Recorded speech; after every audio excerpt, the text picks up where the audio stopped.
Your first time shouldn't be with just anybody. You want to do it with a great guy. It should be with a guy with beautiful, someone who really cares about and understands women. A guy who cares whether you get health insurance, and specifically whether you get birth control. The consequences are huge. You want to do it with a guy who brought the troops out of Iraq. You don't want a guy who says, oh hey, I'm at the library studying, when really he's out not signing the Lilly Ledbetter Act. Or who thinks that gay people should never have beautiful, complicated weddings of the kind we see on Bravo or TLC all the time. It's a fun game to say, who are you voting for? And they say, I don't want to tell you. And you say, no, who are you voting for?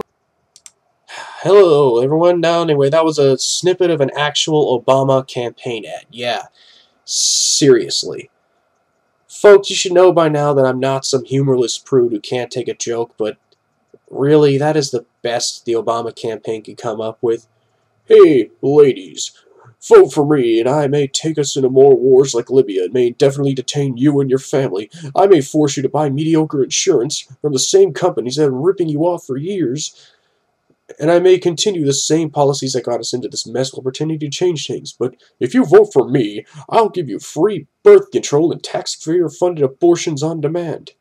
Yes, ladies, the president made a campaign ad implying that you are talking vaginas with legs. But since he's a liberal or progressive, that's apparently okay for some reason. Of course, since I'm a good sport, though, and am willing to be civil about this, I'll share my first time. It was the 2004 election, and I have experimented for a few years, but until then, wasn't old enough to go all the way. I knew, or so I thought I knew at the time, that it had to be any candidate, anyone other than Bush.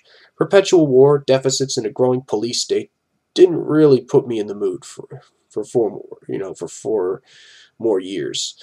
Then there was John Kerry. He seemed like a good guy. His name wasn't George Bush. He did protest the Vietnam War back in the day, but most importantly, his name wasn't George Bush. Yes, he flip-flopped and was not much better, but all that mattered to me at the time is he was the guy who wasn't George Bush.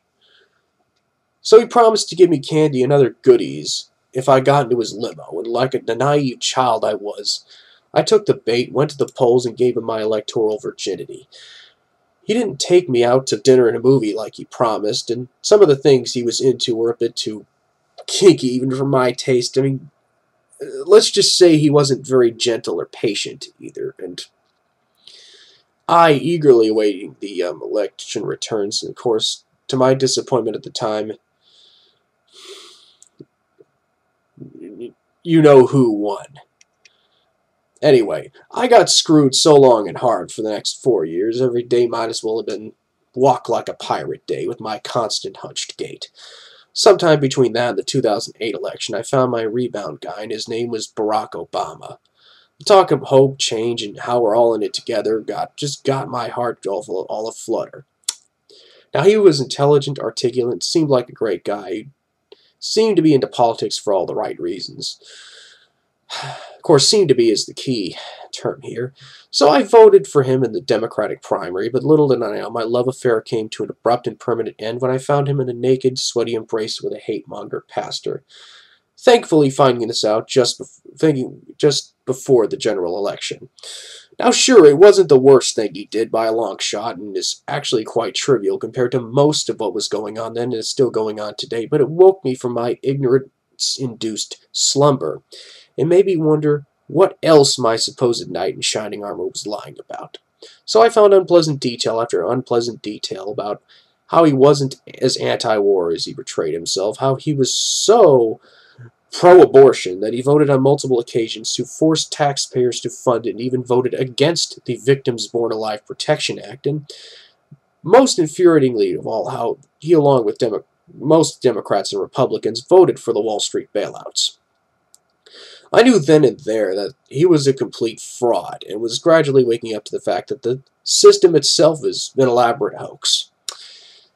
I had a full-blown case of electile dysfunction. No matter what candidate, neither candidate excited me. I was disgusted with the whole matter that I literally went to the polls and wrote in none of the above. Now, 4 years later, I've grown and matured a great deal and came to be strong and vigorous supporter of Ron Paul, and really developed a strong libertarian streak. I was surprised, but I was not surprised, but of course disappointed when he didn't get the Republican nomination.